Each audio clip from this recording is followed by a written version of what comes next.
ऐसा बहुत कम देखने में आता है कि विपक्षी सेना किसी सैनिक की बहादुरी की दाद दे और उसकी सेना को लिखकर कहे कि इस सैनिक की वीरता का सम्मान किया जाना चाहिए।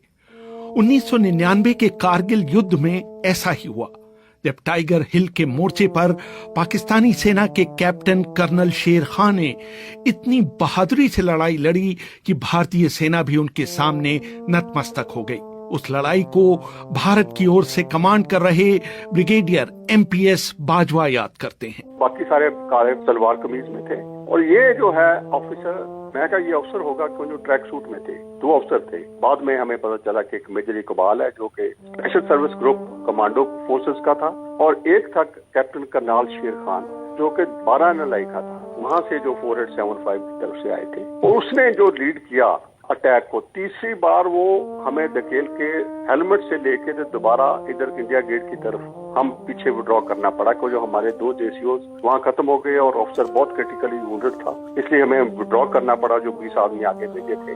रेहान जी, बात ऐसी थी जब ये खत्म हुई तो मैं कायल था उस अफसर का कि वो जो नॉर्मली मैं 71 वॉर कभी लड़ा हुआ हूँ बांग्लादेश में, और मैंने कभी पाकिस्तान ऑफिसर को लीड करते नहीं देखा अभी तक। इसमें हैरानगी की बात थी कि ये ऑफिसर 3 बार उनको दोबारा इकट्ठा करके लाया था और उनको लीड कर रहा था। उनको अपनी गिलगित की भाषा में बोल के हमें समझ नहीं लग रहा था क्या कह रहा है, पर उनको लीड करके इतने बड़ा सीरियसली और बड़ी बहादुरी दिखाई कि इसने हमें वहां से नीचे लेके आके तो इंडिया गेट तक ले आया। अगर वो खुदा ना खास्ता ऐसी बात होती तो ये रीइंफोर्स कर जाता और ये हिस्ट्री या कोई और होती दशा। हाल ही में कारगिल पर एक किताब Kargil the untold stories from the war लिखने वाली रचना बिष्ट रावत बताती हैं। कैप्टन कर्नल शेर खान नॉर्दर्न लाइट इन्फेंट्री के वहां पर 5 पोजीशंस थी जहां पर उन्होंने पोस्ट्स बना रखी थी और वो डिफेंड कर रहे थे टाइगर हिल को।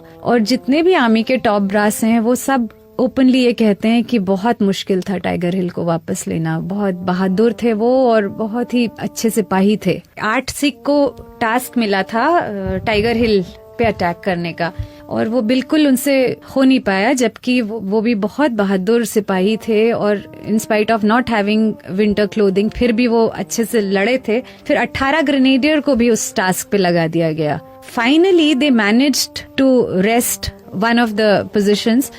तो ये कॉन्स्टेंटली अटैक करते रहे, जबकि इतनी बड़ी संख्या में अब इंडियन आर्मी वहां आ चुकी थी। इन स्पाइट ऑफ दैट उनको शायद ये बेइज्जती बर्दाश्त नहीं हुई कि मेरे को जो मेरे देश ने काम दिया था करने के लिए वो मैं नहीं कर पाया।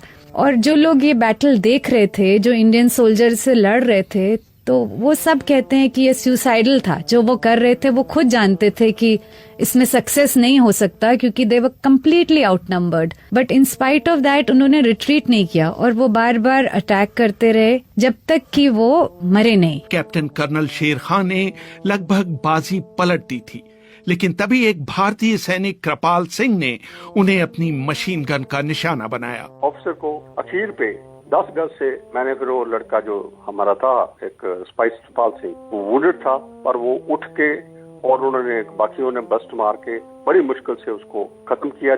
उसी टाइम पर ही वो जो अटैक है पीटर आउट हो गया। पर इसकी बहादुरी देख के मैंने बोला कि जो सिविलियन पोर्टर्स भेज के उसकी बॉडी नीचे मंगवाई, मैं कहा जो वो है ट्रैक सूट वाला, वो जो लड़का सामने लीड कर रहा था, वो कोई भी हो उसको लाओ। को बाकियों को तो दफनाया वहां पर हमने, जितनी भी बॉडीज थी, और इसकी बॉडी स्पेशली नीचे ला के अपने ब्रिगेड हेडक्वार्टर में मैंने रखवाई। उसकी फिर जेब में से हमने लेटर्स वगैरह सारी निकाल के पढ़ी। इससे के पता चला कि हमें कि ये कैप्टन करनाल गिलगित का रहने वाला था, एक गांव का, छोटे से गांव का कैप्टन था वो। मैं जी साहब से बात किया, मैं कहा मैं चाहता हूं कि एक चिट में लिख के मैंने इसकी जेब में डाल दिया है कि captain Karnal Sher Khan of 12 NLI has fought very bravely and he should be given his due for his bravery. तो इतनी चिट लिख के मैंने उनके जेब में डाल दी।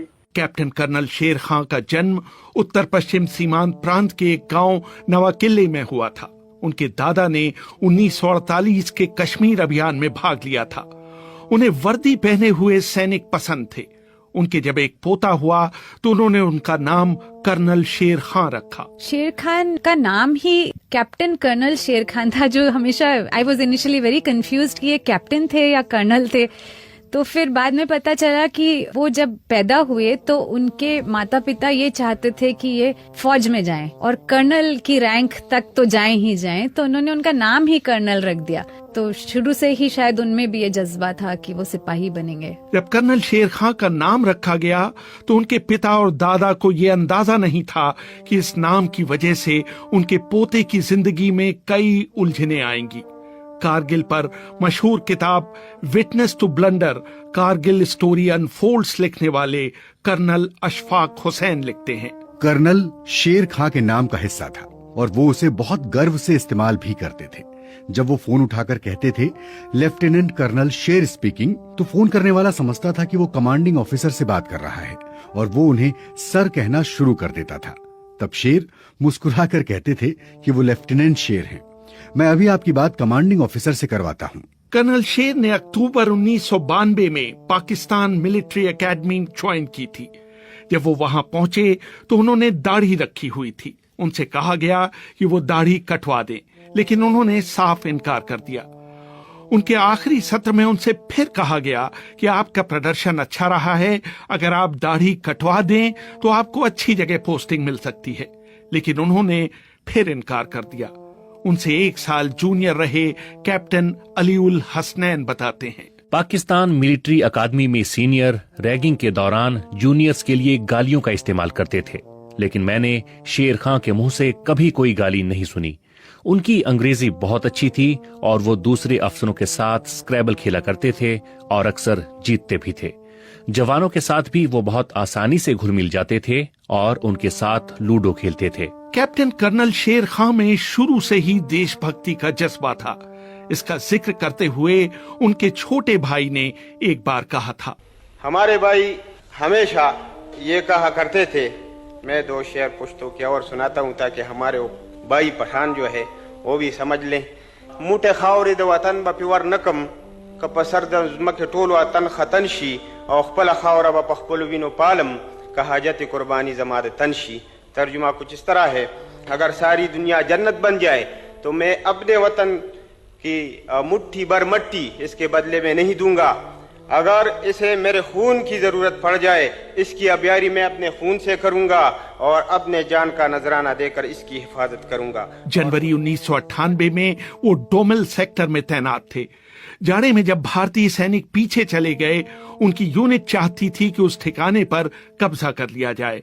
अभी वो इस बारे में अपने आला अफसरों से इजाजत लेने के बारे में सोच ही रहे थे कि कैप्टन कर्नल शेर खां ने सूचना भिजवाई कि वो चोटी पर पहुंच चुके हैं।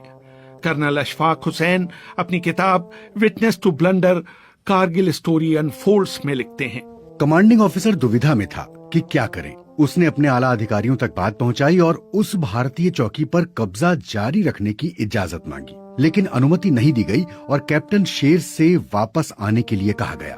वो वापस आए, लेकिन भारतीय चौकी से कई स्मृति चिन्ह जैसे कुछ ग्रेनेड, भारतीय सैनिकों की कुछ वर्दियां, वाइकर गन की मैगजीन, गोलियां और कुछ स्लीपिंग बैग उठा ले आए। 4 जुलाई 1999 को कैप्टन कर्नल शेर को टाइगर हिल पर जाने के लिए कहा गया। वहां पर पाकिस्तानी सैनिकों ने रक्षण की 3 पंक्तियां बना रखी थीं, जिनको कोड नेम दिया गया था 129 ए, बी और सी।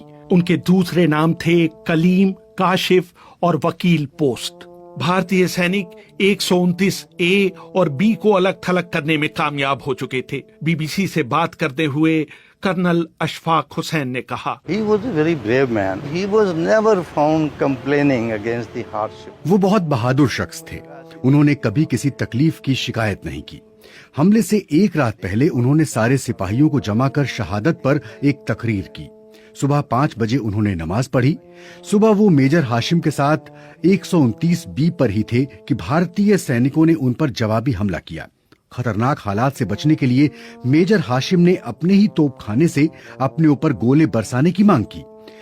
जब विपक्षी सैनिक बहुत पास आ जाते हैं तो अक्सर उनसे बचने के लिए इस रणनीति के तहत इस तरह की मांग करते हैं। हमारी तोपों के गोले उनके चारों तरफ गिर रहे थे। पाकिस्तानी और भारतीय जवानों की हाथों से लड़ाई हो रही थी। तभी एक भारतीय जवान का एक पूरा बर्स्ट शेर खां को लगा और वो नीचे गिर गए। शेर खां को उनके साथियों के साथ शहादत मिली। बाकी पाकिस्तानी सैनिकों को तो भारतीय सैनिकों ने वहीं दफना दिया, लेकिन उनके पार्थिव शरीर को भारतीय सेना पहले श्रीनगर और फिर दिल्ली ले गई। भारतीय सेना ने दिल्ली में पाकिस्तानी उच्चायोग से संपर्क कर उन्हें कैप्टन कर्नल शेर खां का पार्थिव शरीर देने की पेशकश की, लेकिन उन्होंने उसे लेने से इनकार कर दिया। पाकिस्तान ने बोला कि हमारे आदमी को लड़ाई नहीं है, तो आप कैसे बोल रहे हो कि ये बॉडी है किसी की और कर्नल कैप्टन कर्नल शेर खां की बॉडी है या किसकी है। हमने उनको लेटर्स दिखाए, उनके लेटर्स साथ थे कि ये है ऑफिसर लड़ा है, बड़ी बहादुरी से लड़ा है और आप इसकी बॉडी वापस ले लो। फिर बाद में जब बॉडी वापस गई, उसको मंजूर था, उसको रिकॉग्निशन मिलनी नहीं थी। अगर मैं ना बॉडी भेजता उसकी वापस नीचे ना मंगवाता तो आज उसका नाम भी कहीं ना होता। तब उसको निशान हैदर दिया गया, सबसे बड़ा अवार्ड। उसके फादर ने, उन्होंने हमें लेटर लिखी इंडियन आर्मी को कि मैं आपका बहुत बहुत मशकूर हूँ कि आपने ऐसा किया। हमारा गांव जो है पूरे का पूरे गांव में बिजली पहुंच गई है, पूरे गांव में रोड आ गई है, उनकी गांव की नौहारें बदल गई है। ये आपका ही एक देन है कि मेरे बेटे को आपने अवार्ड दिलवाया। बाद में उनके बड़े भाई अनवर शेर ने एक वक्तव्य भी जारी किया। अल्लाह का शुक्र है कि हमारा दुश्मन भी कोई बुज़दिल दुश्मन नहीं है। अगर लोग कहे कि इंडिया बुज़दिल है, मैं कहूँगा नहीं, क्योंकि उसने ऐलानिया कह दिया कि कर्नल शेर हीरो है। 18 जुलाई 1999 को पाकिस्तान कैप्टन कर्नल शेर खां का पार्थिव शरीर लेने के लिए तैयार हुआ।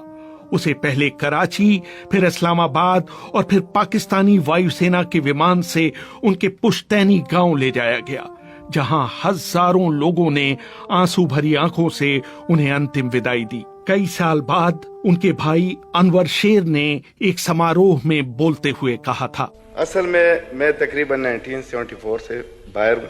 मोबाइल वहाँ काम नहीं कर रहे जहाँ मैं रहता हूँ, तो मैं आया सोए PCO में। मेरे वालिद मेरे भाई की तीसरे दिन थी, तो वहाँ पर जब फोन मैंने किया, आकर मैं गाड़ी में बैठा, एक 6 जो होटलों में जो काम नहीं करते यहाँ पर कैफेटेरिया में, एक बच्चा था छोटा सा, तो एक रेडी वाले के साथ वो खड़ा था, बातें कर रहा था। मैं उसकी तरफ देख रहा था कि ये क्या बोलते हैं। तो रेडी वाले को बताते कि पता है 1 घंटे के अंदर अंदर आर्मी ने नवाकली से लाइन लाकर उसके गांव तक पहुंचा दिया टेलीफोन की। तो मैंने उस बच्चे से पूछा कि इधर आओ बेटा, क्या बात है, क्या हुआ है? तो उसने कहा तुम्हें पता नहीं है? मैंने बोला नहीं। बोलते हमारे शेर मामू शहीद हुए। मैंने बोले शेर कौन था? कहते हैं कि ये तो हमारे स्वाभी का शेर था। तो मैंने सोचा आप क्यों इतने खुश हैं? कहते हैं इतनी मर्दानगी से वो शहीद हुआ है कि हमें फख्र है। आज भी आप जाकर वही हमारे इलाके में हमारे तकरीबन अफीसर साहब सारे आए थे उसके जनाजे पे। एक बच्चे के मुंह से यही आवाज आती है, यही बोलते हैं कि मैंने कैप्टन शेर बनने का है। तो हमें इससे ज्यादा खुशी और कोई नहीं। हक के शहीदों वफा की